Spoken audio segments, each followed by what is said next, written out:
여러분 초겨울찬 공기 마시면 기침 나고 숨 가쁜 거 당연하다고 생각하시나요? 그런데 기침이 수주 이상 이어지고 숨이 차거나 가슴이 답답하다면 단순한 감기가 아닐 수 있습니다. 만성폐 세성폐 질환 COPD일 수 있어요. 건강보험심사평가원 자료에 따르면 COPD 환자는 2021년 19만 2636명에서 2024년 21만 7649명으로 꾸준히 증가했습니다. 환자 10명 중 8명은 65세 이상 고령층이에요. 흡연율 감소가 정체된 데다 대기오염과 고령화가 겹치면서 환자 수가 계속 늘고 있습니다.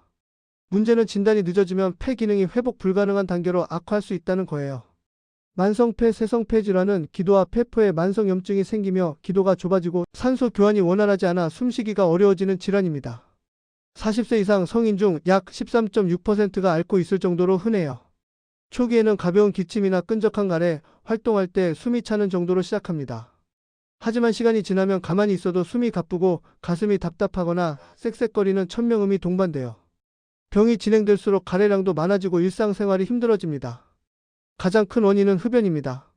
담배 연기 속 유해 물질이 기도 점막을 손상시키고 염증과 협착을 유발해요. COPD 환자의 대부분은 흡연력과 관련이 있습니다. 2023년 우리나라 성인 흡연율은 19.6%로 여전히 높아요. 40세 이상 흡연자 가운데 만성 기침이나 숨가쁨이 있다면 COPD를 의심해야 합니다. 흡연 외에도 미세먼지, 직업적 유독물질, 폐 감염 등이 질환을 악화시켜요. 미세먼지에는 질산염, 황산염 같은 화학물질이 포함돼 있어 폐 깊숙이 침투합니다. 장기 노출 시 급성 악화나 폐렴, 심지어 폐암 위험까지 높아질 수 있어요. COPD는 천식과 증상이 비슷해 구분이 쉽지 않습니다. 천식은 주로 젊은 층이나 비흡연자에게서 나타나며 증상이 간헐적으로 좋아졌다 나빠졌다를 반복해요. 반면 COPD는 40대 이후 흡연자에게 주로 발생하며 시간이 지날수록 폐 기능이 점차 떨어지는 진행성 질환입니다. 강동경희대학교 병원 안진 교수는 말합니다. COPD는 단순한 감기나 노화로 인한 기침으로 오해하기 쉬워 진단이 늦어지는 경우가 많다. 가벼운 증상이라도 폐 기능 검사를 통해 조기에 확인하면 질환의 진행을 늦추고 치료 효과를 높일 수 있다. 치료의 목적은 증상 완화, 진행 억제, 급성 악화 예방입니다. 기본 치료는 기관지 확장제 흡입요법이며 염증 정도에 따라 흡입 스테로이드를 병용하기도 해요.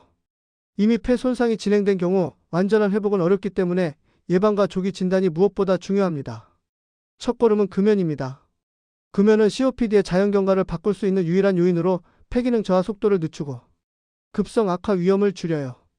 안 교수는 가벼운 걷기나 스트레칭 같은 꾸준한 신체 활동은 숨찬 증상을 줄이고 체력을 유지하는 데 도움이 된다고 조언했습니다. 좋은 소식이 있어요. 2026년부터 폐기능 검사가 국가건강검진 항목에 포함될 예정입니다. 특히 40세 이상 흡연자라면 정기검진을 통해 조기에 진단받는 게 중요해요. 여러분은 기침이 얼마나 오래 지속되고 있나요?